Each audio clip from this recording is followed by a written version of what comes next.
Hello दोस्तों, बहुत बहुत स्वागत है मिथुन आईडी चैनल में। मैं मिथुन प्रजापति। आज हम जिस क्लास के बारे में बात करने जा रहे हैं ये आपके सी प्रोग्रामिंग के इस बार के वेरी इंपॉर्टेंट क्वेश्चन के बारे में डिस्कस करेंगे। तो बात करेंगे जैसे कि फंक्शन क्या है, call by value and call by reference and command line argument and storage class. ये काफ़ी मोस्ट इंपॉर्टेंट क्वेश्चन है। Write a program 1 to 100 prime number, write a program to matrix add. इन क्वेश्चन को एक एक करके समझेंगे किस तरीके से फंक्शन को डिक्लेयर करते हैं, call by value and call by reference and command line argument क्या होता है, स्टोरेज क्लास क्या है, प्राइम नंबर क्या होते हैं। तो हम स्टार्ट करते हैं। पहले फंक्शन को देखेंगे जो मैंने गैस पेपर में PDF प्रोवाइड की थी, उन्हीं में मैंने ये सारे क्वेश्चन डिस्क्राइब किए हैं जो कि काफ़ी मोस्ट इंपॉर्टेंट क्वेश्चन है। जैसे कि फंक्शन क्या है, तो फंक्शन सी प्रोग्रामिंग का एक स्वतंत्र नामांकित भाग है जो एक खास कार्य करता है और कॉल करने वाले प्रोग्राम को ऑब्जेक्ट वैल्यू रिटर्न करता है या ऑप्शनल वैल्यू रिटर्न करता है। प्रत्येक फंक्शन का एक खास नाम होता है। एक फंक्शन को किसी अन्य फंक्शन के अंदर भी कॉल किया जा सकता है।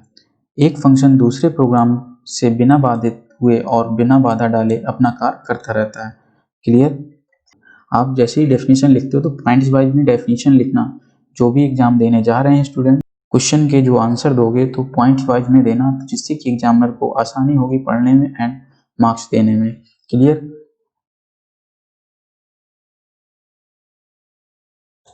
इसी तरह उसको इस तरीके से ग्राफ बनाएंगे। पहले फंक्शन में include studio stdio.h header file wide function name, यहाँ से फंक्शन नेम को डिक्लेयर किया, देन फंक्शन कॉल हो गया।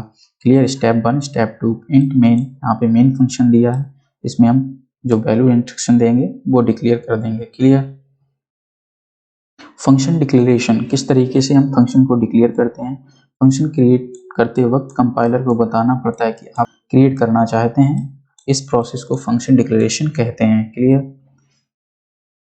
जैसे कि syntax, return type function name and parameters, जो पैरामीटर देना हो आप दे सकते हैं यहाँ पे, फिर पैरामीटर दोगे, जो भी वैल्यू पैरामीटर में दोगे वो डिक्लेरेशन कहलाए।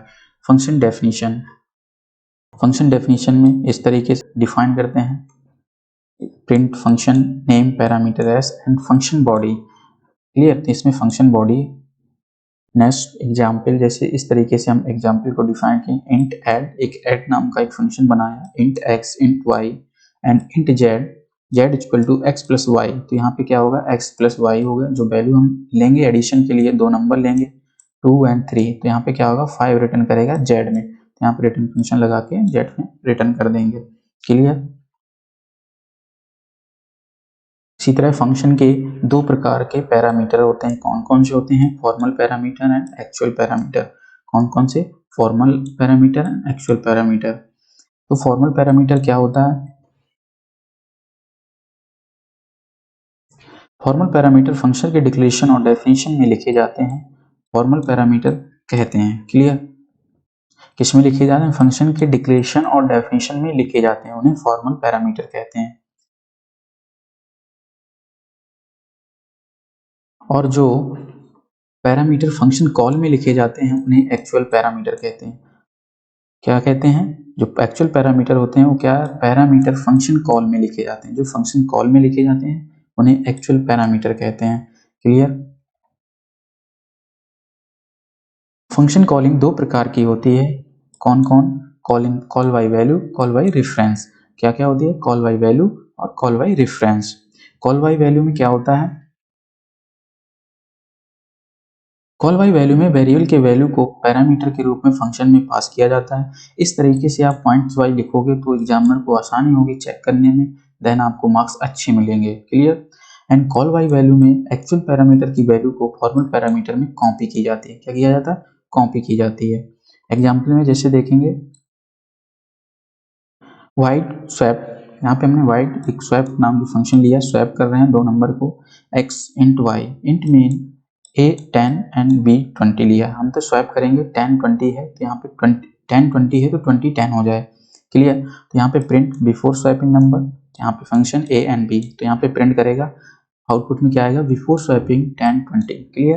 फिर इसके बाद आएगा वाइड स्वैप फंक्शन, यहाँ पे फंक्शन को कॉल किया यहाँ पे, तो इंट एक्स वाई, तो यहाँ पे क्या होगा, टेम्प एक वेरिएबल लिया है जो थर्ड वेरिएबल है, उसके द्वारा हम डिफाइन करेंगे।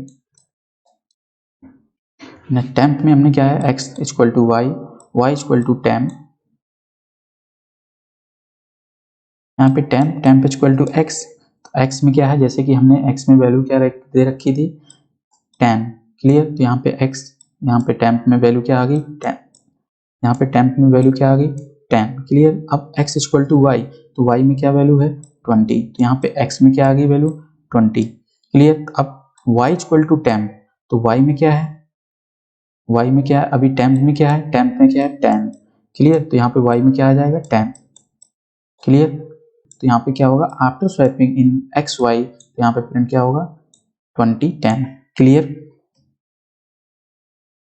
कॉल बाय रेफरेंस क्या है, call by reference, call by reference में वेरिएबल के एड्रेस को पैरामीटर के रूप में फंक्शन को पास किया जाता है। क्या होता है, एड्रेस को पैरामीटर के रूप में पास किया जाता है। कॉल बाय रेफरेंस में एक्चुअल पैरामीटर को फॉर्मल पैरामीटर कॉपी नहीं किया जाता, क्लियर। उसमें कॉपी किया जाता है कॉल बाय वैल्यू में, इसमें रेफरेंस में कॉपी नहीं किया जाता। एग्जाम्पल में जैसे यहाँ पे क्या होगा, एड्रेस को पास करते हैं, क्लियर।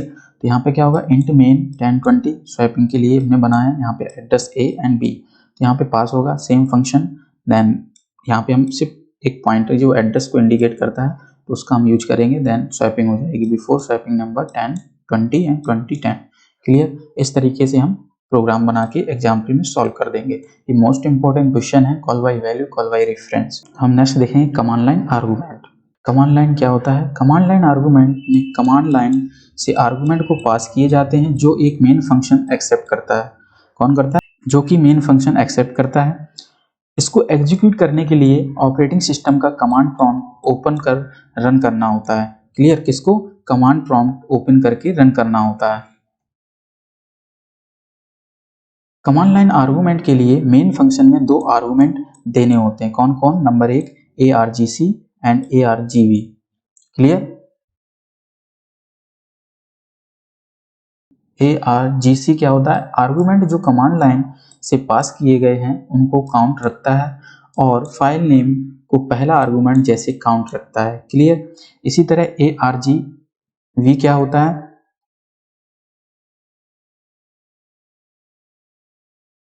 argv में क्या होता है, एक पॉइंटर एरे है जो पॉइंट को हर आर्गुमेंट को जो एक कमांड लाइन आर्गुमेंट से पास किया गया है, argv 0, यहाँ पे फाइल नेम डिफॉल्ट रहता है, क्लियर। अब हम देखते हैं स्टोरेज क्लास को। स्टोरेज क्लास क्या होती है, स्टोरेज क्लास वेरिएबल का स्कोप लाइफ टाइम तय करता है। स्टोरेज क्लास के चार प्रकार होते हैं, कौन कौन, automatic, extern and register static. कौन कौन, automatic, extern, register, static, clear. जैसे कि ऑटोमेटिक स्टोरेज क्लास क्या होता है, ऑटोमेटिक स्टोरेज क्लास में ऑटो कीवर्ड का इस्तेमाल करते हैं, ये नॉर्मल वेरिएबल की तरह होता है, क्लियर। यह एक लोकल वेरिएबल है, इसकी डिफॉल्ट वैल्यू गार्बेज होती है। Int a, auto int a both are same, clear, ये दोनों क्या है, सेम। एग्जाम्पल में जैसे कि int main auto int a int auto b 5, print क्या करेगा 5, वैल्यू ऑफ ए को प्रिंट करेगा, then print value of b return 0, तो आउटपुट क्या आएगा, value of 8 garbage and value of 5, clear. Next external storage class. External storage class क्या है, external storage class में एक्सटर्न कीवर्ड का यूज करते हैं। एक्सटर्नल स्टोरेज क्लास के वेरिएबल का स्कोप ग्लोबल होता है, इसकी डिफॉल्ट वैल्यू 0 होती है। क्या होती है, डिफॉल्ट वैल्यू 0 होती है। Syntax extern int a. इसी तरह एग्जाम्पल, इंट 5 लिया हमने, वाइड फंक्शन लिया, इंट मेन, क्लियर। इसमें क्या किया, एक्सटर्न कीवर्ड का यूज किया, इंट नम, प्रिंट वैल्यू की वैल्यू ऑफ नम, जो नम टाइप का एक वेरिएबल बनाया एंड फंक्शन को कॉल किया, देन रिटर्न 0। तो यहाँ पे क्या हुआ, वाइड फंक्शन को call extern int num, clear. Then output क्या आएगा, जब हम प्रिंट करेंगे ई नम की वैल्यू को प्रिंट करेंगे नम की, तो यहाँ पे value of 5 and value of 5, clear, दोनों में प्रिंट कर देगा। Next register storage class. Register storage class में रजिस्टर कीवर्ड का यूज करते हैं एंड रजिस्टर स्टोरेज क्लास का वेरिएबल कोई भी एड्रेस नहीं होता, रजिस्टर वेरिएबल का कोई एड्रेस नहीं होता, इसकी डिफॉल्ट वैल्यू गार्बेज होती है। क्या होती है? गार्बेज होती है। रजिस्टर इंट ए, example int main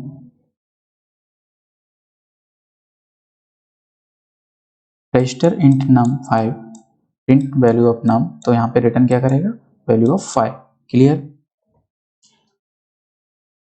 last one static storage class. Static storage class में स्टैटिक कीवर्ड का यूज करते हैं। स्टैटिक स्टोरेज क्लास में वेरिएबल का स्कोप लोकल एंड ग्लोबल होता है। क्या होता है? स्कोप लोकल एंड ग्लोबल होता है। इसकी डिफॉल्ट वैल्यू 0 होती है। क्या होती है? 0 होती है। Static int a. क्लियर? हम नेक्स्ट देखेंगे write a program prime number 1 to 100। हम देखेंगे prime number write a program print the number between 1 to 100 using a for loop. Clear? तो इंक्लूड stdio.h इंट मेन। हमने क्या लिया? 3 वेरिएबल लिए, i, num and count. यहाँ पे हम prime number from 1 to array print कर दिया। तो आउटपुट में सबसे पहले क्या आएगा? Prime number for 1 to 100। Clear? फिर इसके बाद हमने फॉर लूप लिया num इक्वल टू 1, वैल्यू इसकी num ली, num की वैल्यू क्या है? 1। यहाँ पे लिखा 1 to 100, हम लूप चलाएंगे कितने से? 1 से 100 तक। क्लियर? देन जो नंबर है उसको हमने प्लस प्लस किया जो। क्लियर? यहाँ पे num होगा, यहाँ पे हमने प्लस प्लस किया। देन इसको काउंट इक्वल टू 0 4 i 2, दूसरा लूप लगाया हमने, फिर इसमें i equal to 2, i equal to num divide by 2 i plus plus. तो यहाँ पे जो वैल्यू है num की, तो उसमें क्या होगा? काउंट होगा। तो i num divide by 2, num की वैल्यू जैसे ही यहाँ पे 1 होती है डिवाइड करेंगे i प्लस प्लस होगा। फिर तो यहाँ पे नीचे आएगा लूप में num divide by modulus operator i equal to 0। तो यहाँ पे num की जो वैल्यू होगी डिवाइड करेगा, अगर इक्वल टू होता है तो प्रिंट कर देगा, अगर नहीं है तो काउंट प्लस प्लस करेगा, देन पड़ जाएगा। ब्रेक लगा हुआ है, फिर काउंट की वैल्यू यहाँ पे चेक करेगा, count equal to 0 and num not equal to 1 print D num, फिर रिटर्न करेगा जो वैल्यू होगी। इसी तरह ये कंटिन्यू लूप चलता रहेगा जब तक कि यहाँ पे वैल्यू लास्ट वैल्यू जो 100 तक चलेगा, जो टाइम होगा 100 तक। तो जो अभाज्य संख्या होती हैं जो 2 से डिवाइड ना हो, तो यहाँ पे क्या होगा? जो रिमाइंडर आई में क्या दे रखी है वैल्यू?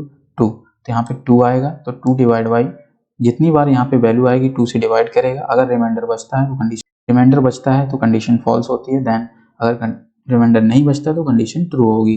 क्लियर? तो देन काउंट करेगा, फिर इसके बाद ऊपर जाएगा लूप, चेक करेगा, देन अगर कंडीशन फॉल्स होती है तो यहाँ पे कंडीशन चेक करेगा। क्लियर?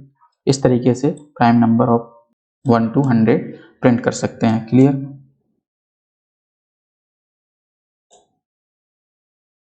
अब हम देखेंगे टू मैट्रिक्स को ऐड करने का। एरे में हम टू मैट्रिक्स को किस तरीके से ऐड करते हैं। क्लियर?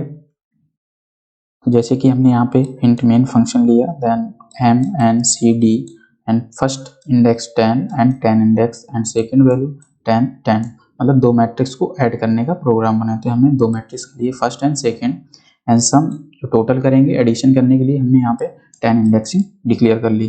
क्लियर? अब हम यहाँ पे प्रिंट लिखेंगे enter a number of row and column of matrix. Clear? Scanf में हमने क्या एम एन दो वेरिएबल हैं, इनके द्वारा हम इनपुट कराएंगे दो मैट्रिक्स को ऐड करना। जो नंबर ऐड करेंगे मैट्रिक्स को इनपुट फंक्शन जो इनपुट लेंगे वैल्यू, वो इसके द्वारा हम स्कैनएप फंक्शन से लेंगे। फिर इंटर एलिमेंट फर्स्ट मैट्रिक्स, यहाँ पे फर्स्ट मैट्रिक्स के लिए इंटर करेंगे नंबर को। फिर हम एक फॉर लूप लगाएंगे, फॉर लूप लगाने में c equal to 0, c less than m, c plus plus. फिर एक फॉर लूप लगेंगे उसी के नीचे, इसके अंदर फॉर लूप के अंदर फॉर लूप, फिर d इक्वल टू जो इसकी जो दूसरी रो है c, d less than n, d plus plus.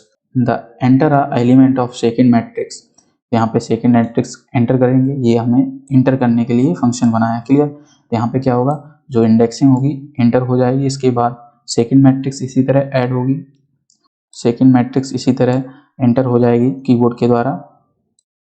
Clear? फिर हम इसके बाद लिखेंगे function printf sum enter the matrix, यहाँ पे फॉर लूप लगाया करेंगे। फिर इसके बाद sum C D, first C D plus second C D, तो जो सी डी में जो हमने एंटर कराई वैल्यू वो यहाँ पे एंटर हो जाएंगी, देन प्लस होके सम में वैल्यू आ जाएगी। तो यहाँ पे प्रिंट होगा सम CD plus and new line पे प्रिंट कर देगा। क्लियर? इस तरीके से आपका आउटपुट आएगा। जब हम फर्स्ट एंटर करेंगे enter a number and row and a matrix, तो यहाँ पे क्या होगा 2 2 हमने पहले फर्स्ट जो एंटर की रो, फिर इसके बाद second element of first matrix, यहाँ पे हमने 1 एंड 2 ऐड कर दें। क्लियर? फिर इसके बाद एंटर है एलिमेंट ऑफ सेकंड, तो इसमें हमने लिखा 5 6 एंड 3 1। क्लियर? तो सम ऑफ टोटल नंबर हुई, तो यहाँ पे क्या होगा जो ऐड होगी 5 प्लस 1, तो यहाँ पे 6 होगा। फिर इसके बाद 6 प्लस 2, तो यहाँ पे 8 हो जाएगा। क्लियर? फिर इसके बाद 2 प्लस 3, तो यहाँ पे 5 हो जाएगा। फिर 4 प्लस 1, तो यहाँ पे 5 हो जाएगा। तो यहाँ पे क्या आएगा answer? Sum of enter matrix of 6 8 5 5। Clear? इस तरीके से हम 2 मैट्रिक्स में एडिशन करते हैं। क्लियर? इसी तरह आप मल्टीप्लिकेशन एंड डिवाइड का यूज कर सकते हैं। क्लियर? आपको जो मैंने ऑब्जेक्टिव टाइप क्वेश्चन की PDF प्रोवाइड की थी, आप उसको कंप्लीट रीड करके जाएं। उस PDF की लिंक मैंने डिस्क्रिप्शन बॉक्स में दे रखी है, तो आप उसको जिन लोगों ने अभी तक रीड नहीं की उसे कंप्लीट रीड करें। Clear? Best of luck. Mask and sanitizer जरूर लेके जाएं जिससे कि आपको कोई भी प्रॉब्लम ना हो। देन अच्छे से एग्जाम दें। Best of luck. Thank you.